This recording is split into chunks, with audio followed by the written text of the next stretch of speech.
నమస్కారం. వ్యవసాయ అనుబంధ రంగాల సమాచార భారతి తెలుగు అగ్రికల్చర్ ఛానల్కి స్వాగతం. నేను రూపానాథళ్ళ. ఆయన విశ్రాంత శాస్త్రవేత్త, అటానమిక్ ఎనర్జీ విభాగంలో సుదీర్ఘ సేవలు అందించారు. ఆ తర్వాత ఉన్న ఊరు కన్న తల్లి లాంటి పొడిమి తల్లి సేవలో తరించాలనే సదుద్దేశంతో పొలం బాట పట్టారు. కొండలతో నిండిన 7.5 ఎకరాల బంజరు భూమిని ఎన్నో వ్యయప్రయాసలు కోర్చి సాగుయోగ్యంగా మార్చారు. పొలం పనికి ప్రధాన వనరు నీరు. ఆ జీవధారను పారించేందుకు 2 పెద్ద బావులు తవ్వించారు. ఆ నీటిని అవసరమైన మడిలో పారించేందుకు వీలుగా అండర్ గ్రౌండ్ పైప్ లైన్లు వేసుకున్నారు. సాగునీటి సమర్థ వినియోగంలో భాగంగా డ్రిప్ పైపులు పరిచారు. విద్యుత్ కోతలను అధిగమించేందుకు పర్యావరణ హితమైన సోలార్ పవర్ యూనిట్ను పెట్టుకున్నారు. దాని నుంచి ఉత్పత్తి అయ్యే 5 కిలోవాట్స్ సౌరశక్తితో తమ మిశ్రమ వ్యవసాయ క్షేత్ర అవసరాలకు తగ్గట్టుగా వాడుకుంటూ ఆశాజనక దిగుబడులను సాధిస్తున్నారు. విశ్రాంత శాస్త్రవేత్త నిమ్మగడ్డ రవీంద్రబాబు. ఆరంభంలో చిన్న ఆరుతడితో మొదలైన రవీంద్రబాబు గారి వ్యవసాయం ప్రస్తుతం కొబ్బరి, మామిడి, నిమ్మ, మునగ, పసుపు, మినప, వరి పంటలతో మిశ్రమంగా సాగుతోంది.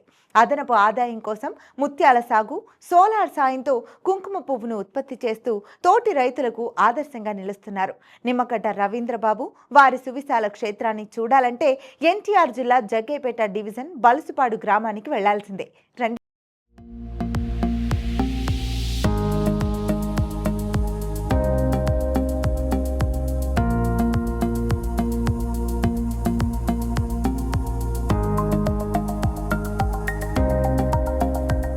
అసలు ఈ ప్రదేశం అంతా ఏంటి, అసలు ఇక్కడ ఏం వేశారు? యాక్చువల్గా దీనిలో ఏంటంటే మినుము వేసానండి. ఆ మినుము కూడా కేవీకే ఘంటసాల నుంచి తెప్పించాను. అది డెవలప్డ్ వెరైటీ అనమాట. అయితే ఇది మొదట్లో నాకు నీళ్లు చాలవని చెప్పేసి చల్లిన తర్వాత అయితే ఒక వర్షం వచ్చింది, దానికి వేసాం. తర్వాత ఇక ఎండిపోయే పరిస్థితికి వచ్చింది. వచ్చేపాటికి ఇక మేము దీన్ని వదిలేసుకున్న తర్వాత గట్టిగా వర్షాలు 2-3 వచ్చినాయి. దాంతో కొంచెం ఈ విధంగా వచ్చిందనమాట.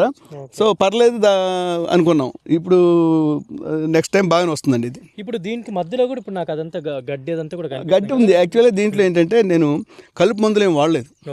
అసలు మా కాన్సెప్ట్ ఏంటంటే అండి, న్యాచురల్ ఫార్మింగ్లో ఇది కలుపు పెరిగే లోపలనే మనకు పెరిగిపోయింది అనుకోండి, కలుపున్నా నష్టం లేదు మనకి. అదనమాట. అందుకోసం అని చెప్పేసి కలుపుని మందులు అంటే హెర్బిసైడ్స్ ఎక్కువ వాడాల్సి వస్తుంది. అది మేము దాదాపు వాడకుండా ఉంటాకే ట్రై చేస్తాం. అసలు పంటల్లో కొట్టం. కానీ చాలా మంది అలా కాకుండా మందులు కొడతా ఉంటారు. తర్వాత కాయలు కోసే ముందు కూడాను తొందరగా ఎండిపోవడానికి కూడా మందులు కొడతారు. దాని మూలంగా ఏమవుతుందంటే దాదాపుగా విషయాన్ని మనకి ఇచ్చినట్టే. మనం తిన్నా కూడా ప్రయోజనం లేదు. ప్రయోజనం ఏంటి, మనకున్న ఆరోగ్యం దెబ్బతింటుందండి. ఇప్పుడు ఈ ఎల్లైన పరిస్థితులు అవన్నీ ఉన్నాయి కదా, ఎలా ఏం వేసుకుంటే బెస్ట్? మీరెందుకు అది ఆరుతడి పంటలు వేసుకోవడం చాలా మంచిదండి.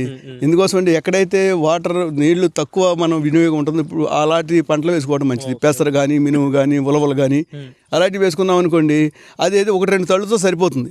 అది అంత అవసరం లేదు. వాళ్ళు కొంచెం బెట్టకు తట్టుకుంటాయి. బెట్టకంటే నీటి లేకపోయినా తట్టుకుంటాయి అనమాట. ఇప్పుడు రైతులు ఏంటంటే వరి వేసుకొని వదిలేస్తుంటారు. వాళ్ళు ఇలాంటి పంటలు వేయడానికి కూడా కొంచెం ఆలోచిస్తూ ఉంటారు. అంటే ఒకటి ప్రాబ్లం రైతులను కూడా అంటాక లేదండి. ఇప్పుడు ఏమవుతుందంటే ఇది పెంచుతారు 3 నెలలు. దీంట్లో వచ్చే రిజల్ట్ ఎంత వస్తుందో ఎవరికి తెలియదు. దాదాపుగా అన్ని పురుగు మందులు అన్ని అంత ఖర్చు పెట్టిన తర్వాత ఆఖరికి మార్కెట్కి వెళ్ళేపాటికి 3,000 నుంచి 7,000 వరకు వాళ్ళ ఇష్టం రేట్లు. అది వాళ్ళకి ఇప్పుడు అమ్మేవాళ్ళు ఎక్కువ ఉన్నారనుకోండి, 3,000కి అడుగుతాడు.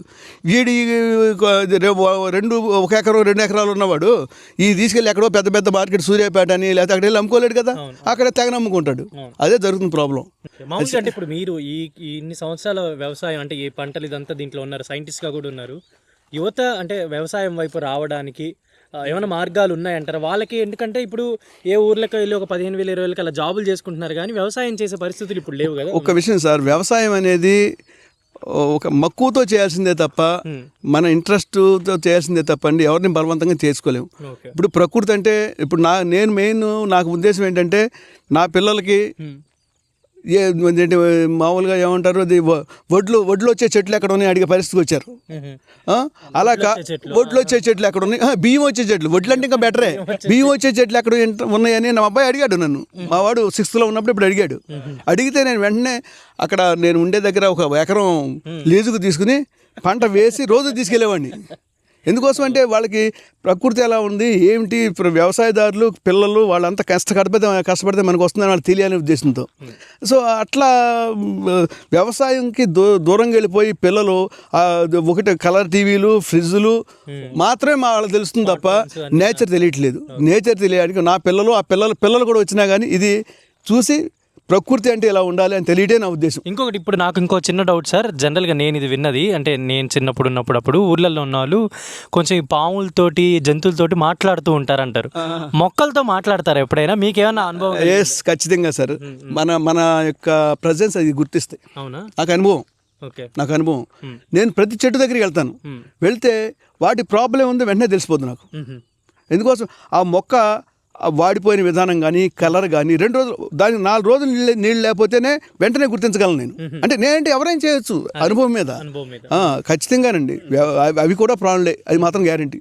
అది మనం దాన్ని తగ్గట్టుగా వ్యవహరిస్తే వాటిని మనం ప్రేమగా ఉంటే అవి ప్రేమగా ఉంటాయండి కదా. ఇప్పుడు ఇక్కడ సోలార్ కూడా ఏర్పాటు చేయడం జరిగిందనమాట. మామూలుగా కరెంట్ అనేది ప్రతి ఒక్కరికి కూడా అంటే ప్రతి పంటకు కూడా మన కరెంట్ అనేది నిత్యం నార్మల్ యూసేజ్ కూడా కరెంట్ అనేది అవసరం.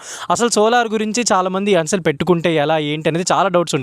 సోలార్ దీని సిస్టమ్ గురించి దీనంతా కూడా ఇప్పుడు మనకి రవీంద్రబాబు గారు చెప్తారు. సార్ నమస్తే సార్.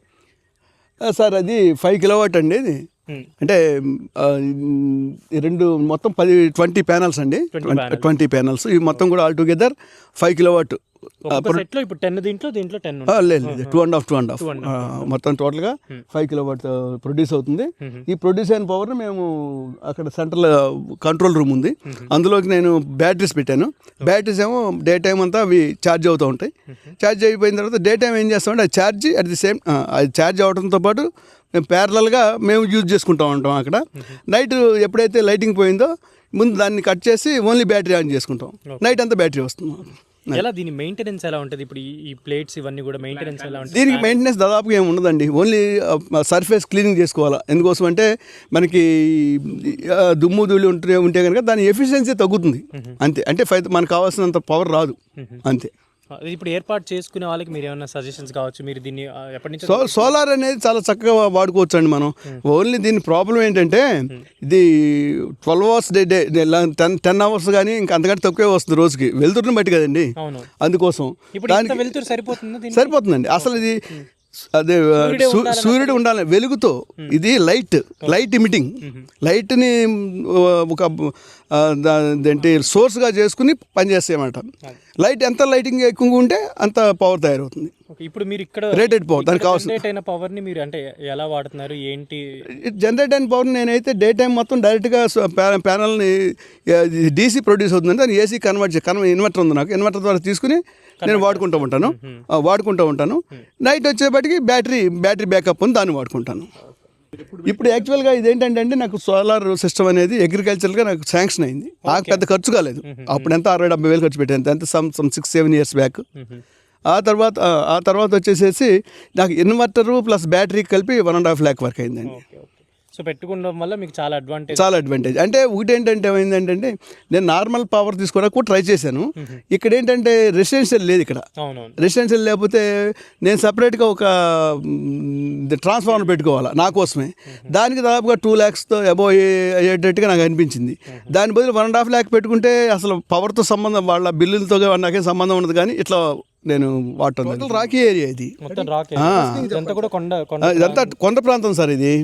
ఆ కొండ ప్రాంతంలో నేను తవ్వించాను. నాకేంటంటే మా నీళ్లు పడే అవకాశం తక్కువ ఉంటాయని నాకు తెలుసు. అయినా కానీ ఒకవేళ ఉంటే కనుక ఈ వాటర్ని కలెక్ట్ చేసుకునే పాండ్ లాగా పడుతుందనే ఉద్దేశంతో నేను చేశాను. బట్ పని అనుకున్నంత పడకపోయినా కానీ ఇట్స్ ఓకే. దాదాపు 30 feet ఉందండి. 30 feet.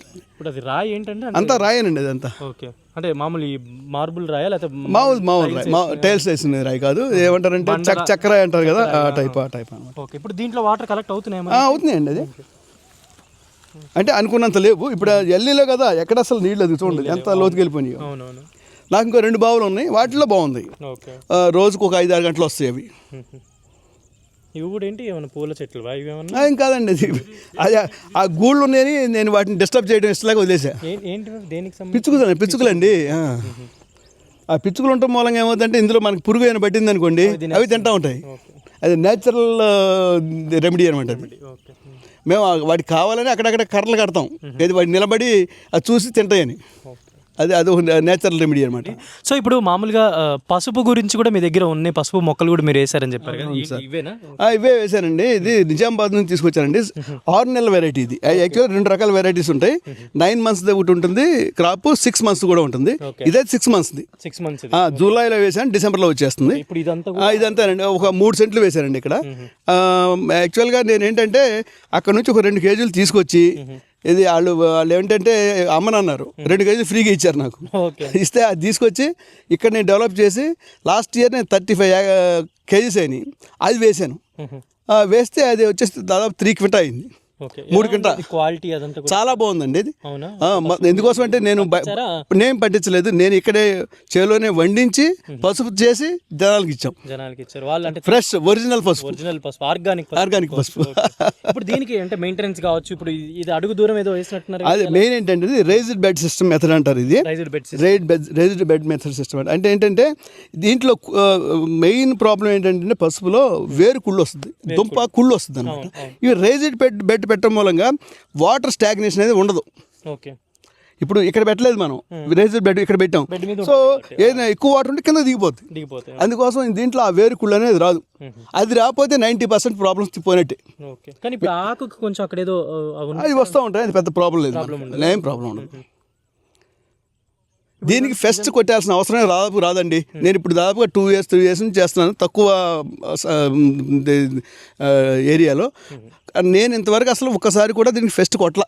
ఇప్పుడు ఇది కూడా మొత్తం డ్రిప్ ఇరిగేషన్. ఇంకా చూడండి, ఇది సెంట్రల్ పైప్ ఉంది కదా, ఆ central pipe main pipe connect చేశా.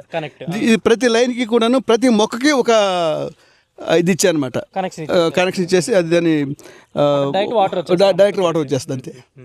ఇదంతా కూడా ఎంత ఉండొచ్చు ప్లేస్? అదంతా కూడా ఎంత అండి? 3 సెంట్లు ఉంటుంది. 3 సెంట్లు ఉంటుంది. తెలుగు వన్